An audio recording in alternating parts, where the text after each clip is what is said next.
British सरकार अंतरिक्ष में सोलर पावर स्टेशन बनाने की योजना बना रही है। माना जा रहा है कि इसकी लागत करीब 1.58 लाख करोड़ रुपए आएगी। इसके पीछे मकसद है कि अंतरिक्ष से सीधे ऊर्जा हासिल करने की ऐसी तकनीक जिसमें एक बार के बाद कोई लागत न लगे, साथ ही देश के नेट जीरो इनोवेशन पोर्टफोलियो को मजबूत किया जा सके। नमस्कार, मैं अश्विनी वानखड़े और स्वागत है आपका कृषि न्यूज में।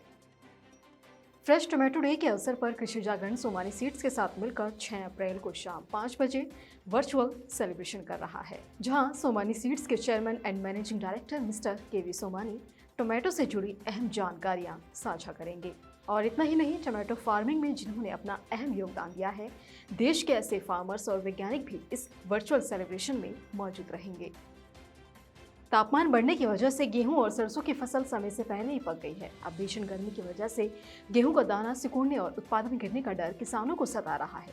आपको बता दें कि रोहतक के आसपास के इलाकों में गेहूं के दाने पकने की वजह से समय से पहले ही कटाई शुरू हो गई है। किसानों पर इस बार मौसम की दोहरी मार पड़ी है। बारिश के कारण फसलों को बेहद नुकसान हुआ था और अब भीषण गर्मी ने किसानों के सामने नई मुसीबत खड़ी कर दी है। ऐसे में किसानों का मानना है कि इस बार गेहूं की फसल पर असर काफी पड़ रहा है। किसानों की माने तो डीजल, खाद, बीज और मजदूरी सब कुछ महंगा हो गया है। मैदानी इलाकों में इस समय गर्मी अपने चरम पर पहुंचते नजर आ रही है। इसका असर पहाड़ों पर भी नजर आने लगा है। ऊंचे क्षेत्रों में जहां एप्पल की खेती होती है, वे बढ़ती गर्मी से बेहद परेशान हो रहे हैं। ऐसे में किसानों को ड्रॉपिंग का डर सता रहा है। दरअसल तेज गर्मी के कारण खेतों में नमी का स्तर काफी कम होता जा रहा है। ऐसे में फल को ग्रो करने के लिए बारिश की जरूरत है, लेकिन लू के थपेड़ों के कारण एप्पल की फसल को शुरुआती स्टेज पर ही मुश्किलों का सामना करना पड़ रहा है। विशेषज्ञों के अनुसार जो ड्रॉपिंग जून महीने में होती थी, वह अब अप्रैल मई में ही देखने को मिल रही है। विशेषज्ञों के अनुसार यदि गर्मी यूं ही बढ़ती रही तो इस बार एप्पल के बिजनेस पर खासा असर पड़ सकता है।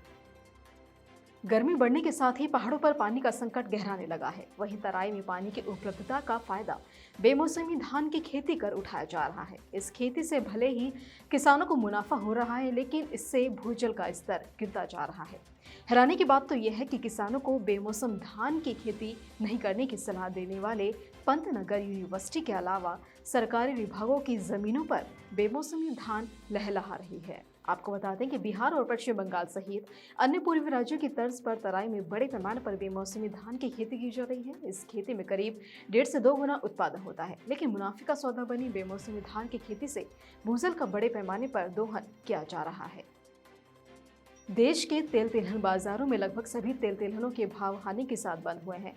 साधारण मांग से सोयाबीन तिलहन कीमतों में सुधार दर्ज हुआ है। बीते सप्ताह वार्षिक लेखाबंदी के कारण कारोबार समिति होने से कीमतों में गिरावट आई। सूत्रों ने कहा कि मूंगफली तेल तिलहन के भाव पूर्व स्तर पर रहे। केवल मूंगफली सल्फेट रिफाइंड के भाव में पिछले सप्ताह के मुकाबले 10 रुपए प्रति क्विंटल गिरावट आई।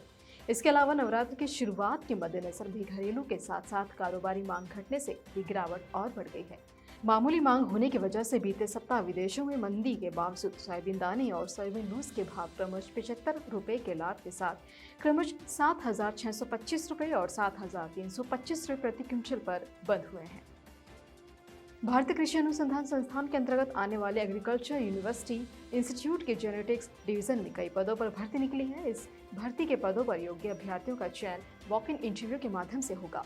इन वॉक इन इंटरव्यू का आयोजन 21 अप्रैल साल 2022 को किया जाएगा। नोटिस के अनुसार ICAR-IARI में junior research fellow, senior research fellow, project associate और रिसर्च एसोसिएट और स्किल्ड वर्कर हेल्पर की वैकेंसी है।